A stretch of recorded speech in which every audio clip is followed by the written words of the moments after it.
Alleluia, Alleluia, Alleluia.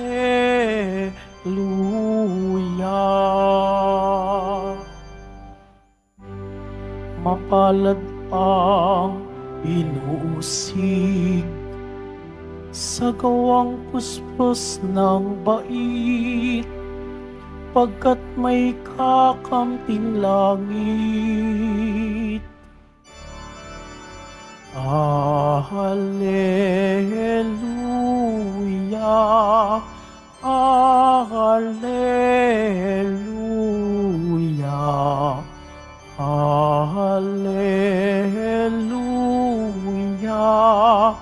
Alleluia.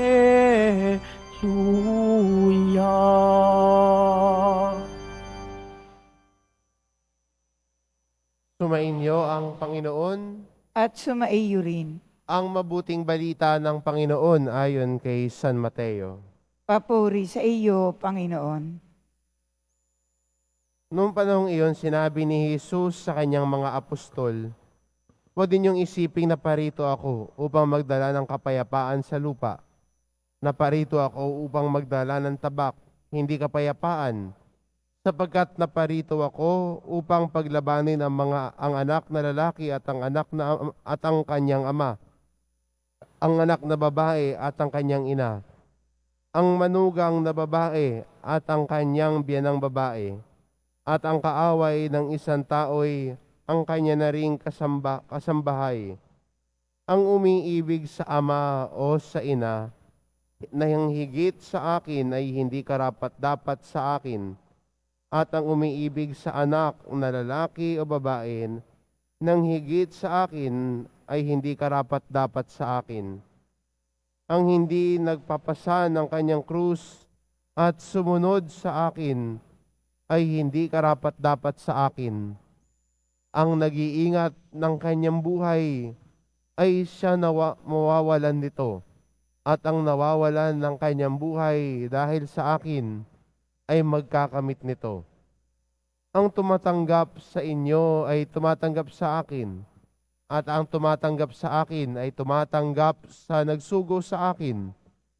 Ang tumatanggap sa isang propeta dahil siya'y propeta ay tatanggap ng gantimpala ukol sa propeta, at ang tumatanggap sa isang taong matuwid dahil sa siya'y matuwid ay tatanggap ng gantimpalang nauukol sa taong matuwid. Ang sino mang magbigay ng kahit isang basong tubig na malamig sa isa sa maliliit na ito, dahil sa ito'y alagad ko, tinitiyak ko sa inyo, tatanggap siya ng gantimpala. Matapos tagubilinan ang 12 alagad, umalis si Jesus upang magturo at mangaral sa mga bayang malapit doon. Ang mabuting balita ng Panginoon. Pinupuri ka namin, Panginoong Yesukristo. Magsiupo po ang lahat.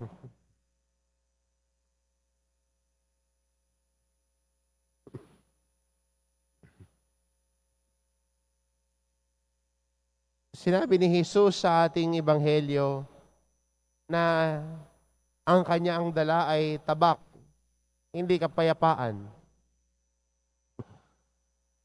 Pero sinasabi din niya sa yugto na isang ebanghelyo na hindi niya dala ang kapayapaan na ayon sa pamantayan ng mundo. He gives the peace that the world cannot give.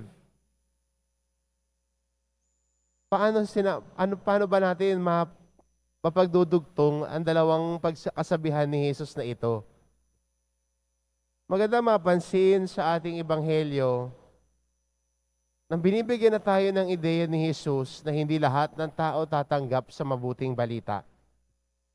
Kaya pag may mga tao na nananalig kay Jesus at ang palibot niya ay hindi kumikilala kay Jesus, pinagtatawanan ang nananalig kay Jesus. Inuusig siya dahil sa kanyang pananampalataya.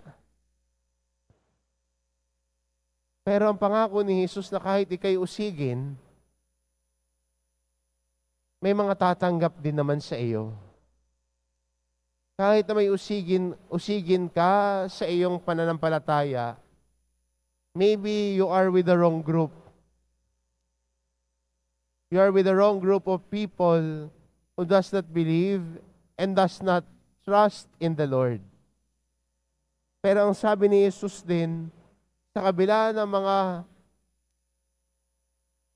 tao na isasantabi ka dahil sa iyong pananampalataya, uusigin ka sa iyong pananampalataya, may mga tao din naman na makakalakbay mo sa iyong pananampalataya. You will find people, like-minded people, tulad mo, may parehong pananampalataya at debosyon kay Jesus. At dito ka daw makakatanggap ng suporta sa iyong pananampalataya. Kaya minsan maganda rin na tanong, no?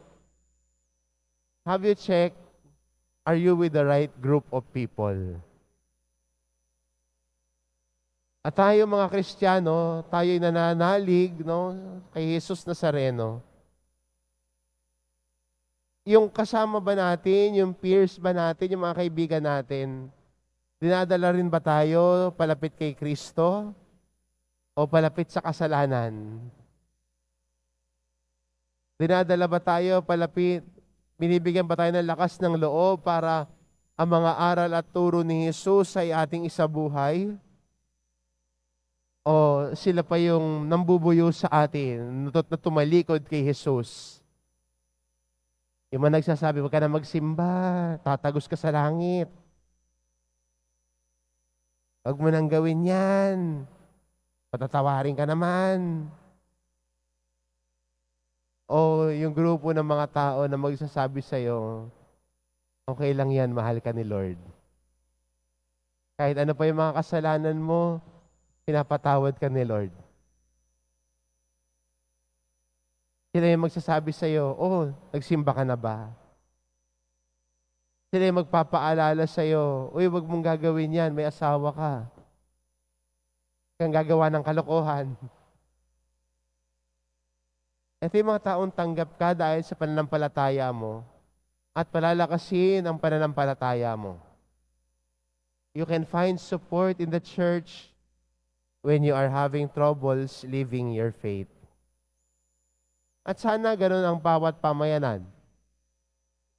Sana ganun tayo bilang mga Kristiyano na sinusuportahan natin ang bawat isa sa mga hamon ng pagsasabuhay ng pananampalataya.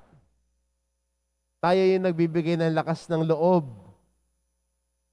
na ang mga kapwa Kristiyano natin na nawawala ng pag-asa ay makasumpong naman ng pag-asa. Sana hindi din tayo pa yung nambababa ng kapwa natin. Ang magandang hamon sa atin bilang Kristiyano ngayon ay tayong mga kapwa Kristiyano ay magtulungan para ang kapwa Kristiyano natin ay maisabuhay ang pananampalataya. Makasumpong ng pag-asa sa kanyang pamumuhay. At sabi nga ho, no, ang kapwa Kristiyano na tumatanggap sa kapwa niya ay tatanggap ng gantimpala. Kung babalikan natin yung Ebanghelyo, sabi, pag may tumatanggap sa inyo, sabi ni Kristo sa kanyang alagad, pag may tumatanggap sa inyo, hindi lang ako ang tinatanggap nila, ang tinatanggap din nila ang nagsugo sa akin.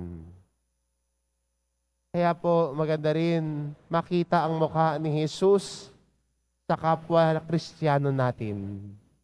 Nakita ang mukha ni Jesus sa kapwa natin at sama-sama nating mag-aakayin sila patungo kay Jesus. Ito'y imbitasyon sa atin, ito'y hamon sa atin, na sana tayo bilang mga Kristiyano, bilang isang pamayanan, palakasin natin ang loob ng bawat isa. Palakasin ang loob para sa isabuhay ang pananampalataya. Palakasin ang loob para mas tapat na makasunod kay Jesus Nazareno. Amen.